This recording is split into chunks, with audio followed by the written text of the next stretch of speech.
Alright, this piece I'm about to read is a contribution that the brother AC, a man of First Reform Self, asked me to do for his magazine on mental health.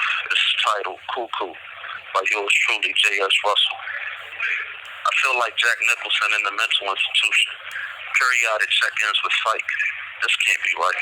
Surrounded by crazies and think that I'm not crazy. Gnarls Barkley talks with Elaine about anxiety, but ours is from different reasons. Mine stems from being a black man in America, where it's always lynching season. COINTELPRO, exiled Du Bois and Garvey, killed Mega, Malcolm, and Martin and Fred. Imprisoned the rest of the men, used Willie tactics on the kids. Is this a good cause for fear? With domestic terrorists, wear badges and tactical gear? Colorism causing division. Because I'm light-skinned, a patient called me a house nigga. Disrespectful. Makes me want to kill him. My brother carries envy and jealousy. I gotta kill him before he kills me. 11 years living in a bathroom. They say I fired 11 shots. I didn't remember. Medicated with alcohol and ecstasy. Dealing with history that's a trigger. Looking back reading, seeing nigga, nigga, nigga. Before I be a slave, I'll be buried in my grave. Not me. I'm helping Master make millions of MCs. Writing all these books. Will they let me free? I may be too good of a commodity. You sure I'm not crazy? Can't hug my baby.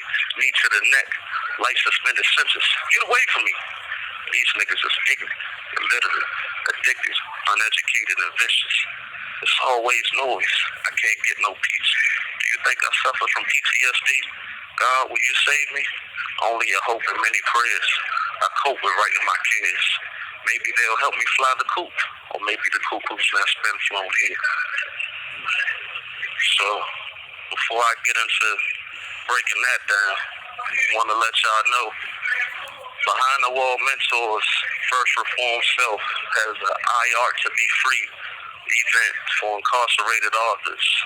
May 14th at Urban Reads. I believe the times is from 12 to 3. Leah Green of Maryland Cure will be hosting. So go ahead and check us out and support. Hopefully I have some of my work there. If not, you can see me in the 6th issue of State vs. Us magazine. It'll be there. Also, Behind the Wall Mentors is doing a bike drive June 18th. I believe it's going to be at Pimlico Elementary. But the details to both of those events at Instagram, BTW Mentors. So, as far as what I wrote, Coo Coo. For anybody that ain't been in these institutions, whatever you see on TV or movies, scratch that. Like, you have a lot of guys that, deal with mental issues, man. A lot of people that haven't gone through education or self-educating. So just put yourself in an environment where, put yourself in thinking about an environment where there's a lot of people just dealing with issues, whether it be childhood trauma and all this unresolved issues. And then not only that, they don't give us the proper things to work on it. Like I remember back in, I don't know how long it was, I wrote this dude, David Trone, because I'm out here in RCI, Washington County, about getting some services. I came back from a court trip, seen the strip mall was empty. And in a former life, my name was Biz, so I'm just thinking about opportunities. So I wrote him saying that, if you got some case managers, some psychologists and stuff like that, bring in some trades, then that could also help the economics in the surrounding area. And whether he got the letter or not, I don't know. But in here, you have guys that just basically sitting around all day. Like the only job that does 8 hours is an MCE shop. So how is that actually preparing guys to go out into society? And then for those that suffer from all the other traumas or mental illnesses and stuff, and you're not giving them the right things, just giving them pills and stuff, that's not giving them the things that's necessary to go ahead and be back in the society and be constructive. So all of this stuff is things that I'm trying to, bring attention to, man. All of the other things that guys deal with. Like I said, you have colorism, people that's geographical, all types of stuff, just because you're different.